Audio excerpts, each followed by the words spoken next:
সম্প্রতি রাজনৈতিক বিশ্লেষক পিনাকি ভট্টাচার্য একটা ভিডিও বানিয়েছেন, সংখ্যানুপাতিক সংসদীয় নির্বাচন ভালো না খারাপ সে বিষয়ে। তো সেখানে একটা পয়েন্ট আছে, নির্বাচনের টাকার খেলা। পয়েন্ট নাম্বার 1, নির্বাচনের টাকার খেলা। তো এই টাকার খেলা সংখ্যানুপাতিক নির্বাচনে যে থাকবে না তা বলা যায় না।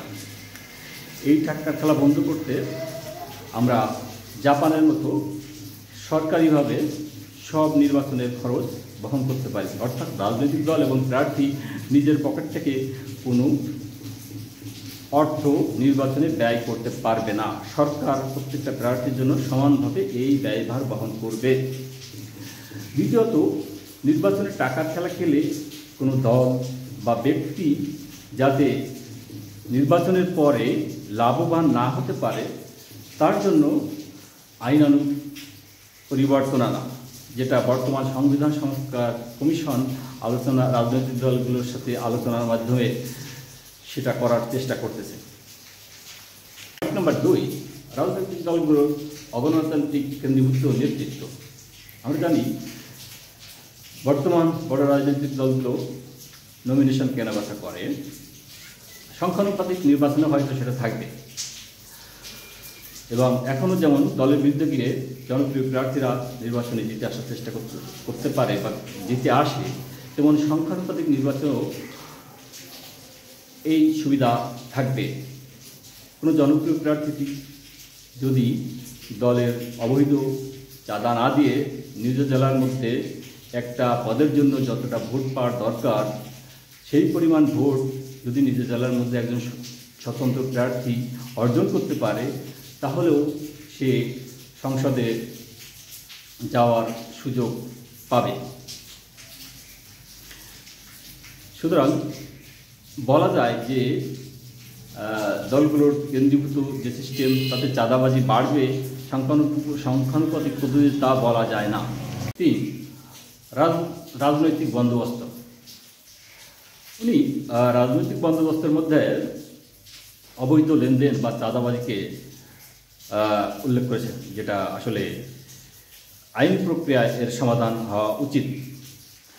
এমপিরা স্থানীয় ভোটারদের নির্বাচনের মাধ্যমে নির্বাচিত হওয়ায় বিধায় তারা স্থানীয় পর্যায়ে প্রভাব খাটায় এবং মাস্তান কষে এবং চাঁদাবাজির সাথে জড়িয়ে পড়ে এবং স্থানীয় জনপ্রতিনিধিদের উপর খবরদারি তৈরি করে। কিন্তু এমপিদের কাজ মূলত জাতীয় পর্যায়ে, অর্থাৎ সংসদের বাইরে এমপিদের কোনো কাজ থাকার কথা নয়। তো শ্রীলঙ্কা, আয়ারল্যান্ড, নেদারল্যান্ড এসব জায়গায় সংখ্যানুপাতিক নির্বাচন আছে।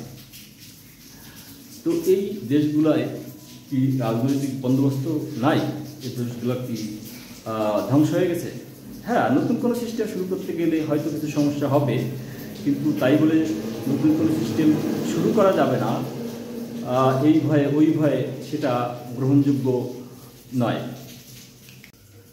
পয়েন্ট নাম্বার 4, চতুর্থ পয়েন্ট, আনুপাতিক ভোট সিস্টেমে সংসদ নির্বাচন হওয়ার কারণে বেলজিয়াম রাষ্ট্রটা অকার্যকর হয়ে যাওয়া বা ভেঙে যাওয়ার ঝুঁকিতে পড়ার কারণ বলে মনে করেন মিস্টার পিনাকি। সেখানে 59% ডাচ বা ওলন্দাজ ভাষাভাষীদের একটা রাজনৈতিক দল আছে, আবার 40% ফরাসি ভাষাভাষীদের একটা রাজনৈতিক দল আছে। সেখানে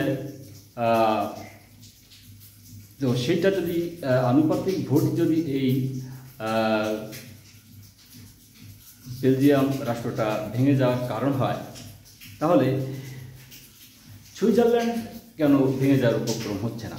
সেখানে প্রায় 60% জার্মান, 22% ফরাসিভাষী এবং 8% ইটালিয়ান ভাষার লোক আছে। আবার আমাদের যে নির্বাচন ব্যবস্থা বর্তমানে প্রচলিত, আমরা যখন পাকিস্তানের সাথে একসাথে ছিলাম তখন এই নির্বাচন ব্যবস্থা ছিল, এবং একই নির্বাচন ব্যবস্থা ইউকেতে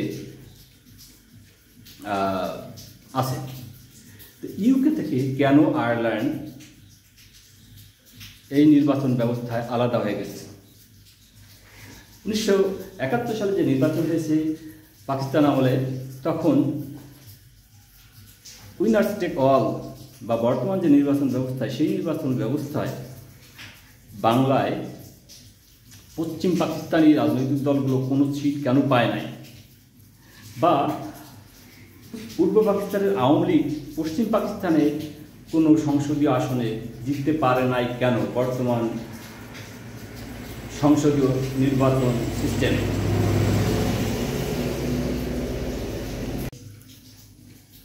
ইউকে থেকে আয়ারল্যান্ডে বেরিয়ে যাওয়া, পাকিস্তান থেকে বাংলাদেশের বেরিয়ে আসা বা পাকিস্তান ভেঙে যাওয়া, বা বেলজিয়ামের ভেঙে যাওয়ার ক্রম হওয়ার সাথে সংসদ নির্বাচনের পদ্ধতির সম্পর্ক আছে বলে মনে করার কোনো যুক্তিসঙ্গত কারণ নেই। ইসরায়েলের পয়েন্ট নাম্বার 5, ইসরায়েল মধ্যপ্রাচ্য এবং ইরানব্যাপী যে সন্ত্রাসী কর্মকাণ্ড পরিচালনা করে তার ভিত্তি হিসেবে আনুপাতিক ভোটকে আপনি নাকি দায়ী করেছেন। আনুপাতিক ভোট আরও অনেক দেশেই আছে, সুইজারল্যান্ডে আছে, নেদারল্যান্ডে আছে, ইন্দোনেশিয়াতে আছে। তারা তো তাদের এলাকায় বা অঞ্চলে বা অন্য দেশের উপর সন্ত্রাসী কর্মকাণ্ডের সাথে যুক্ত নয়। ইসরায়েলের সন্ত্রাসী কর্মকাণ্ডের পিছনে যেটা আছে ঐতিহাসিক কারণ, অর্থাৎ আরব ভূমিতে তাদের সংঘর্ষের ইতিহাস, ধর্মীয় কারণ, মুসলমানদের সাথে তাদের সংঘর্ষের ইতিহাস, এবং রাজনৈতিক স্বার্থ। যেমন নেতানিয়াহু দীর্ঘ সময় ধরে ক্ষমতায় থাকতে চান। সম্প্রতি পত্রিকায় দেখা গেছে যে ইরান যুদ্ধের কারণে নেতানিয়াহুকে একটা অপরাধ থেকে অব্যাহতি দেওয়ার জন্য আদালতে আবেদন করা হয়েছে। সর্বোপরি ইহুদি দেশ ইসরায়েলকে আরবদের ভূমি দখল করে বড় করা, আরবদের উচ্ছেদ করা এবং ঐতিহাসিকভাবে তারা যে নির্যাতিত হয়েছে সেই নির্যাতনের প্রতিশোধ নেওয়াও ইসরায়েল নামক রাষ্ট্রের সন্ত্রাসী কর্মকাণ্ডের পিছনে কারণ হিসেবে কাজ করতে পারে।